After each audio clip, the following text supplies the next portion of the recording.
Hello everyone and welcome to another high yield USMLE question. Today we are going to discuss neurology question. It is a 50-second question in the medicalized question bank. So we have a 25-year-old male patient presented to the emergency department due to a dizziness after a fall in a soccer game in which his head hit the ground. So it's a head trauma case. The patient initially complained of headache and dizziness right after the fall, but now is only complaining of mild dizziness. The patient wants to participate in the final game, which is in 2 days. Vitally, the patient is stable. Examination findings are unremarkable except for a mild bruise on the side of the head. CT scan of the brain is normal, and all of the lab tests are also normal. Which of the following is the next best step in management? So this is a case. Important key points in this question are headache and dizziness right after the fall, and now the patient has only mild dizziness. The headache has subsided. These are the key points here.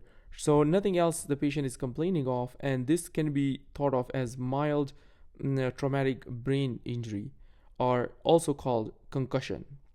So concussion initially would present with symptoms of confusion, headache, dizziness. This patient has headache and dizziness, but now complaining of only dizziness. Later, the patient may develop photophobia, insomnia, mood disturbance. So these are the features that the patient may develop later as the concussion progresses. So for the management, the first thing to do is observe the patient for 24 hours. You have to do all the lab tests, the CT scan. Usually, you should do in order to rule out any hematoma that might have formed. And then observe for 24 hours. The observation for 24 hours is important because if the patient develops a slowly progressive hematoma, the patient may develop in these 24 hours signs and symptoms of hematoma, like increased intracranial pressure symptoms, like headache, like vomiting, for example, or the patient may deteriorate because of that. So that's why you have to observe for 24 hours. And if the patient condition is improving over the 24 hours, then you can safely discharge the patient. Once the patient is discharged, they can return to the work and or school. So, but they should have some special arrangements. For example, at school, they should have frequent breaks, and their duration of the classes should also be reduced. Also, they should be given half days where they don't stay at school for the entire day of the school. So this is special arrangement, and this is a management in a graded fashion. And slowly the patient is gonna then attend the entire school days and will not have frequent breaks. And also slowly you are gonna tell the patient that they can participate in non-contact sport and then contact sport. Usually by the time the patient play contact sport is about 1 week. 1 week after the concussion, usually most of the patients will be able to play contact sport. They should be allowed if everything goes well. Right, so the right answer here, like I said, is to observe. So B is the right answer here. So let's quickly go through the rest of the answer choices.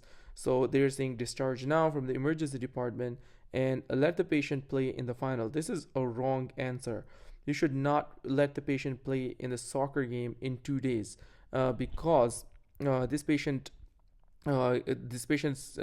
should not be allowed to right away participate in contact sport. You should wait for at least a week.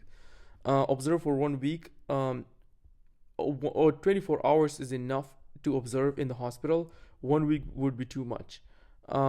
Discharge now, but don't allow him to participate in the final. This could be a right answer. You shouldn't allow the patient to participate in the final, which is in 2 days. But the point is, it is true that you should not allow, but the discharge now portion is wrong. You should actually observe the patient for 24 hours. So hope this video was helpful. If anyone wants tutoring, they can email me at medicalized@gmail.com. And if you like the channels, don't forget to subscribe and like. Also, if you want to support the channel, you can also buy my USMLE Step 2 CK and 3 notes. Link will be in the description. Thank you for watching.